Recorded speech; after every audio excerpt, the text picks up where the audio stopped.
What is up, everybody, and welcome to FLW Videos. In today's episode, we are going to be talking about the best non-legendary Pokemon in Pokemon Go. We've definitely had some more recent updates, and I figured that this was a very important topic, especially for someone like myself, where I've really been thinking long and hard about how valuable non-legendary Pokemon are in the game, especially for the fact that they don't necessarily cost a lot. You're not going to have to get them from raids. They're not going to be at a lower level because of raids or special research. And then, of course, you're not going to have to necessarily invest rare candies into them. So I think that they are a good bang for your buck. So I figured we might as well go ahead and talk about it. I've definitely made videos like this in the past, but I definitely want to keep everybody updated on it. And I want to go ahead and hit you with an interesting fact. Out of the 18 types in Pokemon Go, 11 out of the 18, as far as the best raid performer is concerned, belongs to a non-legendary Pokemon. I'm definitely excited about this video and ready to get into it. If you do enjoy this type of content, make sure to hit that like button and subscribe. But without further ado, let's go ahead and get into the video. The first type that we can talk about is from a bug type, and the winner of that is Scizor. So Scizor has been a great Pokemon pretty much since it was launched. There hasn't been as much competition from that bug typing. Maybe a Pokemon like Pinsir could end up kind of rivaling Scizor. And then, of course, talking about it from the Steel type, we are going to see a Pokemon later on this list from the non-legendary standpoint that will take over from that regard. But to be honest, the reason why you haven't really heard that much about Scizor, especially from a rating perspective, is the simple fact that anytime bug type is super effective against another type, and then there's another type that's also super effective against it. I think a Psychic type would be a perfect example of this. To be honest, the bug type just simply can't keep up with the damage versus some other types. So that's really why you haven't heard of it, but there are a couple of niche situations where you could end up getting it. So I would highly recommend focusing on Scizor if you are looking for the best bug type Pokemon. Up next, for the dark type, is Tyranitar. Tyranitar is an absolute monster, a very solid Pokemon, not only from the dark typing, but also from the rock typing as well. The Community Day move, Smackdown, will be for, of course, the rock typing. But Tyranitar is a monster from the dark type, taking over that #1 spot. And to be honest, I think that this is one of the more future-proof Pokemon that we will talk about on this list, for the simple fact that Tyranitar will eventually get a Mega Evolution, and then also for the fact that it doesn't even have the most ideal moveset from the dark typing, yet it still manages to push to that #1 spot. If we end up seeing some type of move update where it gets something like Foul Play or Snarl, you could see Tyranitar get propelled even further, which is why it made it on this list. Up next is for the fairy typing, and we're going to be specifically talking about Gardevoir. So Gardevoir may be a Pokemon that you don't typically see people using in raids, and then there is an unfortunate answer as to why that would be happening for Gardevoir, and it really falls out of control of that. It more or less has to do with the way that Pokemon Go set up just fairy types in general, where we haven't been able to see a fairy type quick move. So Gardevoir is in one of those situations where it finds itself being the best of a type, but the type itself isn't necessarily that great in Pokemon Go, which is very unfortunate, but I still think at some point in time, there may be some type of rebalancing where some of the weaker types will end up getting their time to shine, and Gardevoir is the Pokemon that you would want to focus on. For the fighting type, we have Machamp. Machamp has been an absolute monster when you talk about it from the raid perspective. It has the dangerous combination of that counter dynamic punch, and it has consistently stayed in at that #1 spot, despite some upgrades from other competition like Breloom, and then even a Pokemon like Mewtwo having access to a fighting type move. Machamp over time has managed to stay in at that #1 spot, and it is definitely a solid investment. I would highly recommend all players to develop yourself a Machamp team.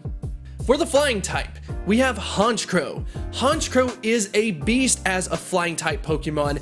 It isn't necessarily as notable as some of the other types, we haven't really seen it as much in use, but keep in mind at some point in time, the raid bosses do rotate around, and there will be a time where Honchkrow does get its time to shine. The fact that it does have a fairly good moveset involving that Sky Attack is crucial for Honchkrow to be a high performer, and something that I'm personally excited about from the flying type. For the grass type, we have Roserade.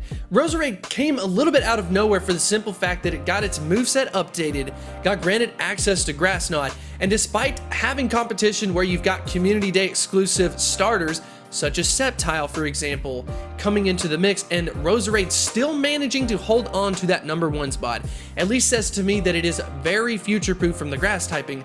But this is actually one of the only Pokemon on this list that not only takes the #1 spot from a single type, but also from a second type. Also in as a poison type attacker, Roserade is #1, so this is definitely a great budget Pokemon.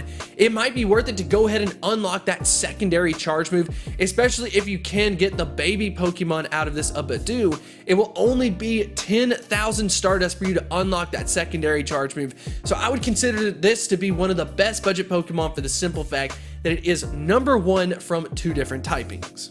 For the ground type, we have an update that I have talked about recently in a deep dive series for Garchomp. There are instances where Garchomp is able to outperform a Groudon, which is no small feat. Groudon is a beast in Pokemon Go, and for the fact that Garchomp is able to outperform it from the ground typing is so impressive in Pokemon Go. Basically, it is a little bit worse stat-wise than Groudon, but the reason for it being able to make it up is for the simple fact that it does have some extra resistances that Groudon doesn't, therefore it can stay in longer and then put out more damage. So I'm very excited about this. Unfortunately, now it is a little bit on the rarer side. It's so hard to find in the wild, so yes, currently it could be considered a little bit difficult. People are putting in rare candies to get to it, but I think eventually over time it will definitely be more attainable. Up next is the ice type, and we have Mamoswine. What a beast. As soon as Mamoswine got introduced into the game, we had a little bit of a derailment for the fact that it did gain the exclusive move that was a completely different type, Ancient Power, which is a rock type. But as far as the core moveset for Mamoswine is concerned, it is a beast from that ice typing, taking over the #1 spot, which is definitely impressive and something that I would highly recommend investing into. For the rock type, we have Rampardos. Now, it is a little bit of a toss-up between Rampardos as well as Tyranitar as far as the performance is concerned, but for the simple fact that you are going to need that exclusive Community Day move for Tyranitar to even be good from the rock typing, granting access to SmackDown, I think that Rampardos actually is the true answer to the rock type. It has access to the moves Rock Slide, which is an incredible moveset, definitely better than what Tyranitar has having Stone Edge. It is a little bit on the rare side, but we can't be so short-sighted with this. Rampardos is an investment that you will definitely be happy with long term. For the final type that we will be talking about today, we're going to be talking about the Steel type, and then of course Metagross. So Metagross with the exclusive Community Day move Meteor Mash is a beast, is a monster in Pokemon Go.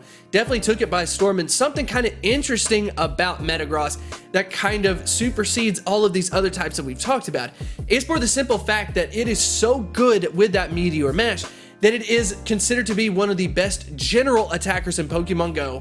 Even when you take out the type effectiveness, it is one of the better ones, kind of up there with something like a Rayquaza, a Rampardos as well. It is an incredible Pokemon, not just from the Steel typing, but just kind of in general. Unfortunately for the Psychic typing, it kind of gets neglected because it just doesn't have a very good moveset.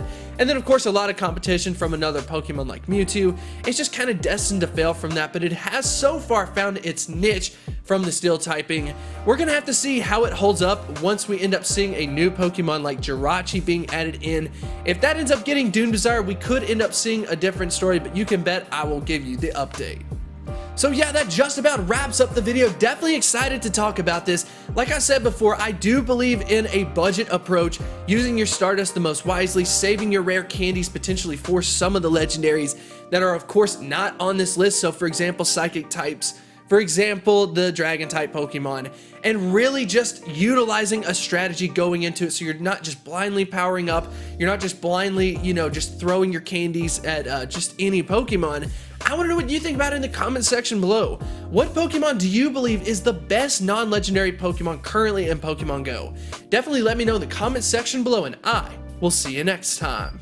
Machamp is the absolute best when it comes to the fighting type. Of course, talking about that dangerous counter dynamic punch out of this Machamp. Oh my god. Holy sh**. I wanted to extend a huge thank you to the supporters over at Patreon. You definitely make this possible, and I 100% appreciate this support. If you are interested in supporting my channel on Patreon, definitely feel free to check out the link in the description.